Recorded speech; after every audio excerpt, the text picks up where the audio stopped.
kita bertemu dengan teman-teman asosiasi, ada ketua asosiasi provinsi, ada ketua asosiasi pemerintah kabupaten, kemudian kota, dan ada kepala BKN dan seluruh teman. Hari ini kita sedang mengeksersis mencari alternatif terbaik, terutama untuk non-ASN di seluruh Indonesia.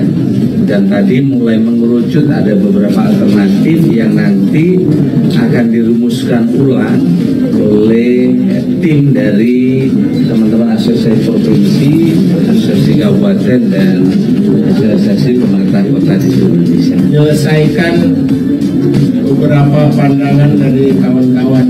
Kami melihat ada titik terang dan ada titik temu. Sekarang tinggal kami turunkan bersama-sama dalam hal payung regulasinya dan rincian terkait dengan isu-isu pembiayaan, pembagian pembiayaan antara porsi baik pusat maupun di daerah. Mencari win-win solutionnya dan nanti koordinasi dengan kementerian terkait lagi, khususnya keuangan yang harus bisa membuat daerah-daerah tidak tertekan untuk pembiayaan masalah non-ASN.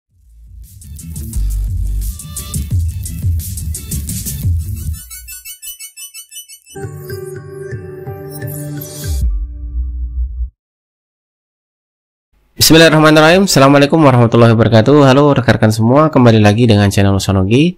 Baik Bapak Ibu, di video kali ini kita kembali membahas terkait dengan penyelesaian permasalahan tenaga non-ASN untuk di tahun 2023, yang mana di awal video tadi kita sudah mendengarkan pernyataan ataupun penjelasan langsung dari pemerintah pusat maupun dari asosiasi seluruh Pemda, bahwasanya terkait dengan untuk penyelesaian permasalahan tenaga non-ASN ataupun penataan tenaga non-ASN, pemerintah itu sudah bergerak cepat ya Bapak Ibu di awal tahun 2023 ini, yang mana sudah ada rapat koordinasi yang dilakukan oleh Menpan RB Pak Azwar Anas, yang tentunya bersama BKN dan juga bersama Asosiasi Pemerintah Provinsi seluruh Indonesia, kemudian pemerintah kota dan juga pemerintah kabupaten seluruh Indonesia yang membahas terkait dengan penanganan tenaga non-ASN. Nah, dalam pertemuan tersebut tujuannya tentunya untuk menyamakan persepsi ya terhadap penyelesaian tenaga non-ASN, serta juga mendorong ya masing-masing instansi pemerintah dalam mempercepat proses pemetaan ya, validasi data, dan menyiapkan roadmap penyelesaian non-ASN untuk di tahun 2023. Yang mana Menteri Anas juga memastikan akan menggandeng ya semua pihak saat mengambil langkah berikutnya. Nah, ini tentunya menjadi kabar baik bagi kita semua, bagi rekan-rekan honor sekalian, terkhusus untuk mengenai dari pendataan tahun 2022 yang lalu Bapak Ibu, karena tentunya kebijakan yang akan diambil oleh pemerintah nantinya pastinya berlandaskan dari hasil pendataan non-ASN tahun 2022. Yang mana juga dari BKN sendiri itu juga sudah mengadakan ya rapat koordinasi dengan Kemenpan RB yang membahas tentunya perkembangan hasil pendataan non-ASN yang tentunya dibutuhkan oleh pemerintah untuk pengambilan kebijakan ke depannya. Nah, berdasarkan dari yang sudah disampaikan dari hasil pertemuan asosiasi pemerintah dengan Kemenpan RB pada tanggal 18 Januari 2023 kemarin Bapak Ibu, yang menjadi kabar baik sebenarnya bahwasanya pemerintah ya itu menyusun beberapa opsi yang nantinya akan disampaikan kepada parlemen ya. Beberapa alternatif itu segera didetailkan bersama tim dari provinsi, kabupaten, dan kota, yang mana Menteri Anas menegaskan pemerintah pusat dan daerah itu akan berkolaborasi ya mencari alternatif terbaik Bapak Ibu, yang mana tentunya dalam mencari alternatif terbaik tersebut itu tanpa mengesampingkan sisi kemanusiaan dan juga pengabdian bagi tenaga honorer.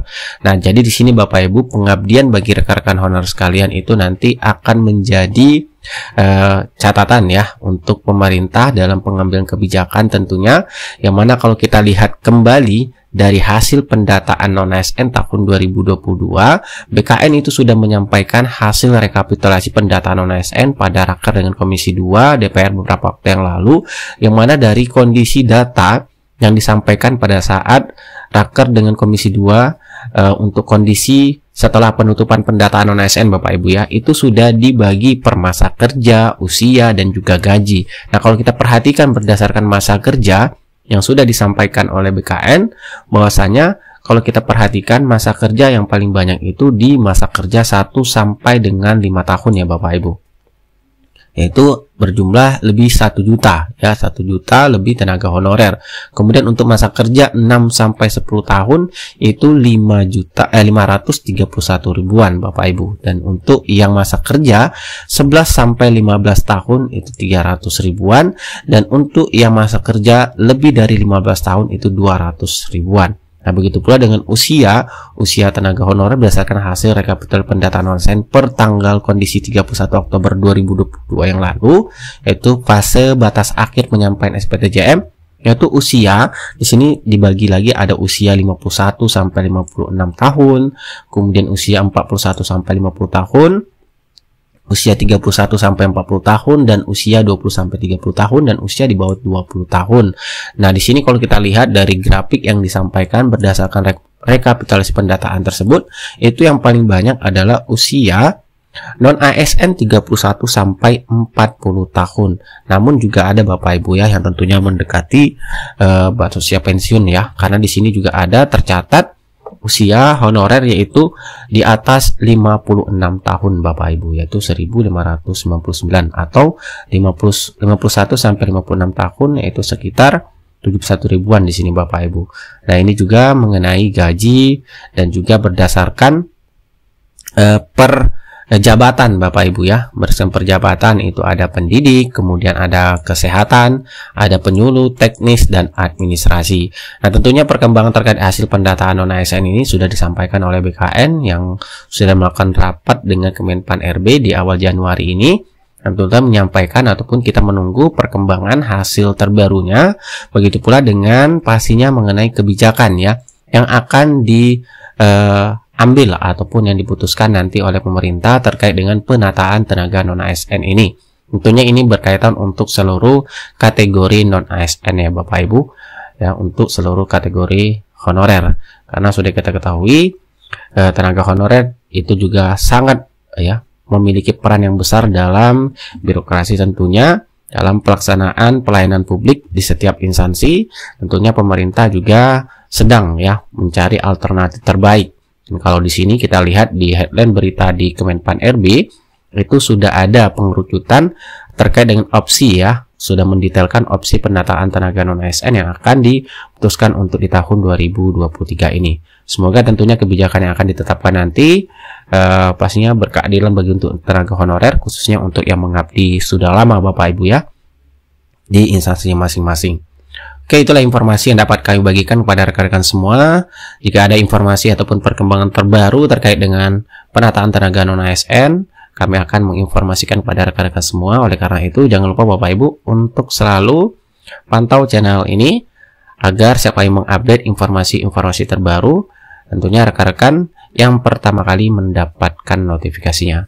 Oke, semoga bermanfaat. Assalamualaikum warahmatullahi wabarakatuh. Hari ini kita bertemu dengan teman-teman asosiasi, ada ketua asosiasi provinsi, ada ketua asosiasi pemerintah kabupaten, kemudian kota, dan ada kepala BKN dan Sulman. Hari ini kita sedang mengeksersis mencari alternatif terbaik, terutama untuk non-ASN di seluruh Indonesia. Dan tadi mulai mengerucut ada beberapa alternatif yang nanti akan dirumuskan ulang oleh tim dari teman-teman asosiasi provinsi, asosiasi kabupaten, dan asosiasi pemerintah kota di seluruh Indonesia. Menyelesaikan beberapa pandangan dari kawan-kawan. Kami melihat ada titik terang dan ada titik temu. Sekarang tinggal kami turunkan bersama-sama dalam hal payung regulasinya dan dan rincian terkait dengan isu-isu pembiayaan, pembagian pembiayaan antara porsi baik pusat maupun di daerah. Mencari win-win solutionnya dan nanti koordinasi dengan kementerian terkait lagi, khususnya keuangan yang harus bisa membuat daerah-daerah tidak tertekan untuk pembiayaan masalah ASN.